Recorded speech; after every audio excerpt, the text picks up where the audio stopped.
Signal system के इस course में आपका एक बार फिर से स्वागत है। लास्ट क्लास में हमने क्लासिफिकेशन ऑफ सिस्टम देख लिया था। आज हमारा नया टॉपिक है convolution. Convolution for discrete time linear time invariant causal system and continuous time linear time invariant causal system. सबसे पहले हम कॉन्वोल्यूशन को समझने की कोशिश करते हैं, लेकिन कॉन्वोल्यूशन समझने से पहले हम डिस्क्रीट टाइम सिस्टम की बात कर रहे हैं। तो डिस्क्रीट टाइम सिस्टम में अगर हम इनपुट xn दे रहे हैं तो हमें आउटपुट क्या मिलेगा, yn। ऐसे ही हम लोग रिप्रेजेंटेशन कर रहे हैं। अगर इसी डिस्क्रीट टाइम सिस्टम के अंदर हम लोग इनपुट किसी इम्पल्स इनपुट को दे रहे हैं, हमारे पास इनपुट के तौर पे इम्पल्स है, तो हमें आउटपुट जो मिलेगा उसे हम hn से रिप्रेजेंट कर रहे हैं और ये हमारा सिस्टम का इम्पल्स रिस्पॉन्स कहलाएगा। अगर सिस्टम का हमें इम्पल्स रिस्पॉन्स पता है, hn पता है, इनपुट पता है, तो क्या हम सिस्टम का आउटपुट फाइंड आउट कर सकते हैं? बिल्कुल कर सकते हैं। और यही प्रोसेस हमारा कॉन्वोल्यूशन कहलाता है। तो समझने की बात है कि yn कैलकुलेट कर सकते हैं हम किसी भी xn के लिए जब हमें hn पता है। ओके, और जिस प्रोसेस से कर सकते हैं वो प्रोसेस कहलाता है कॉन्वोल्यूशन। तो उस प्रोसेस को समझने से पहले उस प्रोसेस को डिराइव करते हैं, उस प्रोसेस क्या है। तो प्रोसेस को डिराइव करने से पहले मैं चाहता हूं कि xn को डेलेन के टर्म में रिप्रेजेंटेशन करना। सपोज एग्जाम्पल के तौर पे एक ले लेते हैं, हमारे पास एग्जाम्पल है 213, ये हमारे पास xn दे रखा है जहां हमारा ओरिजिन है 2 पे। तो xn को हम लोग लिख सकते हैं x0 डेल n, ओके, ये हमारा 2 को हो गया, प्लस x1 डेल n-1, ये हमारा 1 के लिए, plus x2 del n-2। Okay, ये हमारा 3 के लिए। अगर ये ज़्यादा लंबा हो तो इसको हम आगे कंटिन्यू भी कर सकते हैं। अगर इसको समेशन के फॉर्म में लिखें तो कैसे लिखेंगे, n इक्वल टू 0। ओके, यहाँ हम नया एक वेरिएबल ले रहे हैं k इक्वल टू 0 टू, यहाँ मैक्सिमम 2 तक गया है हमारे पास, तो यहाँ 2 लिखेंगे, x k del n-k। Okay, ये हमारा xn है। ओके, अगर इसे हम जनरलाइज करें for n for large number of n values, तो xn लिख सकते हैं हम लोग summation of k equal to minus infinity to plus infinity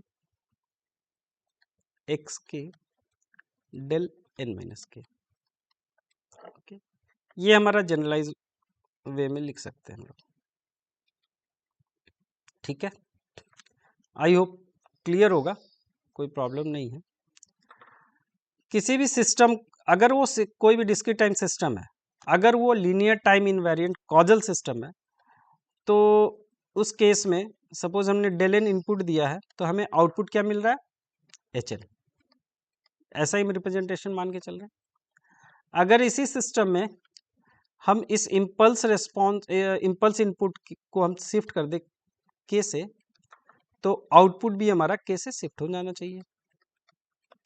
अगर इस सिस्टम के साथ हमने मल्टीप्लाई कर दिया किसी कांस्टेंट टर्म से, ये हमारा कांस्टेंट टर्म है, x के हमारा कोई कांस्टेंट टर्म है, ओके, तो यहाँ भी हमारा सिस्टम के साथ x के मल्टीप्लाई कर सकते हैं कांस्टेंट टर्म, कोई प्रॉब्लम नहीं है अगर सिस्टम LTI कॉजल सिस्टम है तो।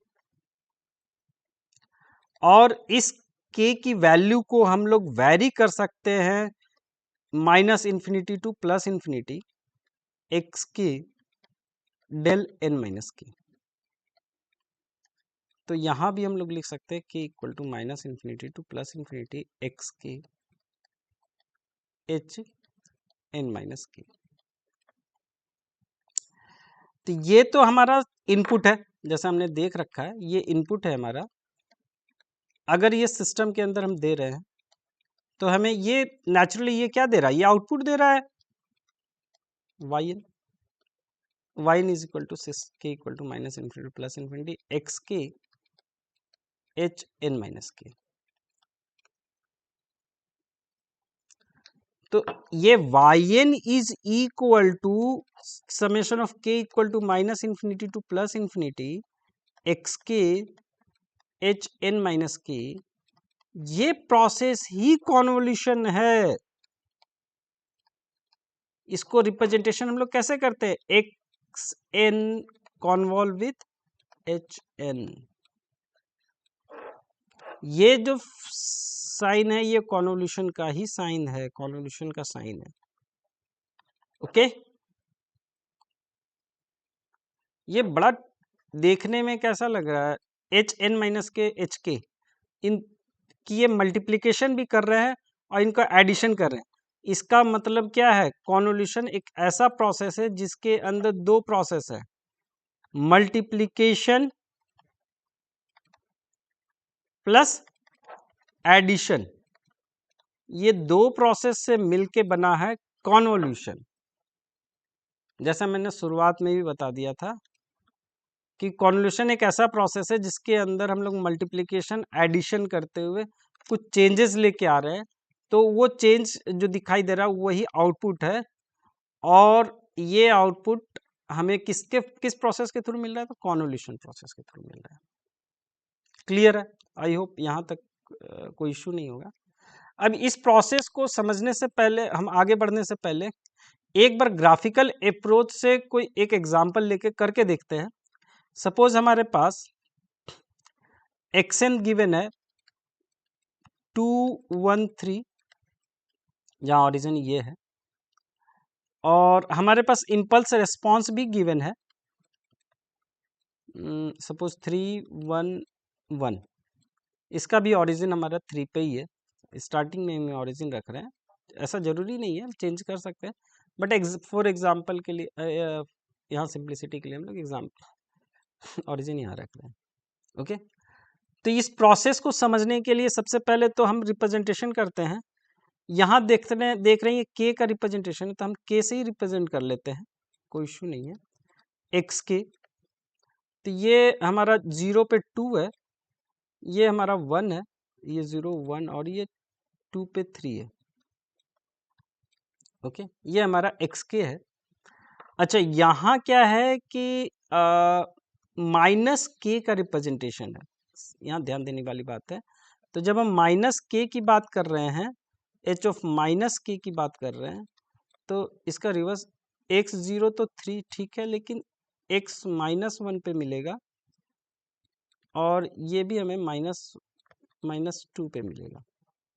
ओके, ये माइनस के है। अगर हमें y0 चाहिए तो naturally y0 is equal to what, k y0 is equal to k equal to minus infinity to plus infinity x k multiply by h, यहाँ n की वैल्यू हमने 0 पुट कर दी है, तो दैट इज माइनस के। यानी इन दोनों को मल्टीप्लाई करना है और ऐड करना है। अभी जो सिचुएशन है जिसमें है, उसी में आपस में एक दूसरे को मल्टीप्लाई करके ऐड ऑन करना है। तो इधर वैल्यू 0 है, और ये दो वैल्यूज में कुछ वैल्यूज हैं, बट इन 0 के साथ मल्टीप्लाई होने की वजह से ये तो 0 हो जाएंगे, और ये भी कुछ पॉजिटिव वैल्यूज हैं, वो 0 के साथ मल्टीप्लाई, केवल क्या बचेगा हमारे पास, x0 और h0। इसका मतलब मल्टीप्लाई क्या होगा, x0 और h0, that is 2 into 3, that is 6। यानी y0 जो है वो ध्यान रखना है, y0 इज इक्वल टू 6 है। नेक्स्ट y1 कैलकुलेट करना है हमें। तो y1 क्या है, k equal to minus infinity to plus infinity x k h1 minus के। ओके, यानी हमें करना क्या है कि एक्स के तो हमारा पहले से ड्रॉ किया हुआ है, एक्स के में कोई चेंज हम कर नहीं रहे हैं, 2 1 एंड 3 0 1 2, लेकिन हमारा जो जो हमारा इम्पल्स रेस्पॉन्स है वो शिफ्ट हो जाएगा 1 से, यानी कि 3 1 1। ओके, ये हमारा क्या है, 1 से शिफ्ट हो चुका है के H1 माइनस के। अब इन दोनों को मल्टीप्लाई करेंगे और ऐड ऑन करेंगे, तो ये वैल्यू पहले नेगेटिव वैल्यूज में देखो, तो ये नेगेटिव वैल्यूज में केवल ये नेगेटिव वैल्यू है जहाँ ये 0 है, तो ये तो पूरा 0 हो गया, लेकिन ये दो टर्म हमें मल्टीप्लाई होके ऐड हो गए, तो 2 के साथ 1 मल्टीप्लाई होगा, y1 क्या होगा, 2 multiply by 1 plus 1 multiply by 3, यहाँ 1 है एम्पलीट्यूड, ये 3 है एम्पलीट्यूड, बाकी ये 0 के साथ मल्टीप्लाई होगा, 3 इंटू 0 तो 0 ही हो गया, तो ये 2 प्लस 3 दैट इज 5।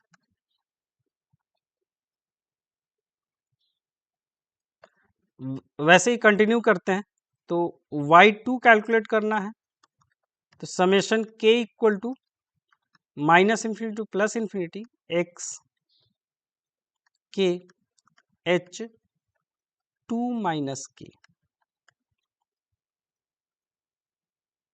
ओके, तो इस प्रोसेस को एक्स के ऑलरेडी है, तो हम केवल H2 माइनस के ड्रॉ कर लेते हैं, तो H2 माइनस के जब हम ड्रॉ करेंगे तो ये एक और शिफ्ट हो जाएगा, राइट शिफ्ट हो जाएगा, तो यानी 1 यहाँ आ जाएगा, ये 1 यहाँ होगा और ये 3 यहाँ होगा।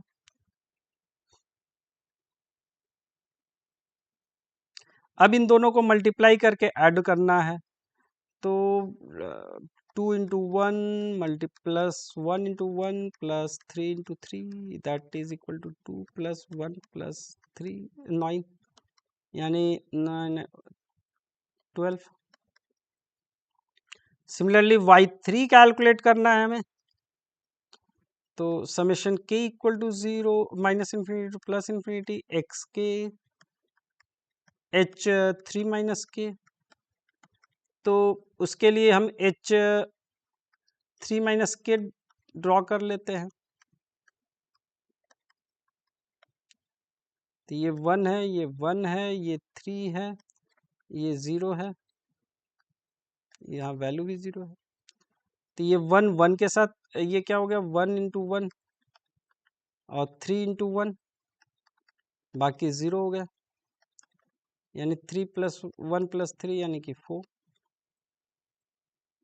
y4 कैलकुलेट कर लेते हैं, summation k equal to 0 to minus infinity to plus infinity x k H4 minus के। अब ये 4 माइनस के ड्रॉ कर लेते हैं, 4 माइनस के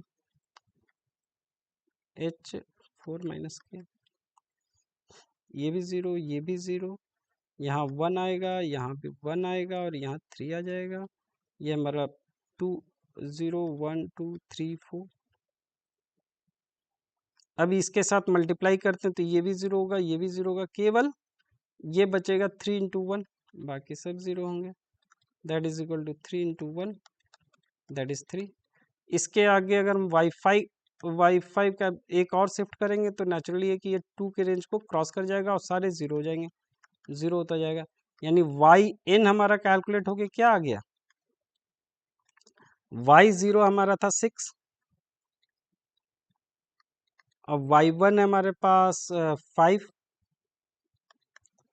y2 है 12, y3 है 4 एंड y3 है 4 एंड y4 है 3। तो इस तरह से yn कैलकुलेट होके आ गया, ये हमारा सिस्टम का रेस्पॉन्स है। आई होप क्लियर है, फिर भी कोई डाउट हो तो आप मुझसे चैट बॉक्स में पूछ सकते हैं, आप मैं कोशिश करूँगा कि आपके प्रॉब्लम का आंसर देने के लिए। और आज के लिए बस इतना ही, नेक्स्ट क्लास में इसी को कंटिन्यू करते हुए हम continuous time linear time invariant causal system के लिए देखेंगे। Thank you very much.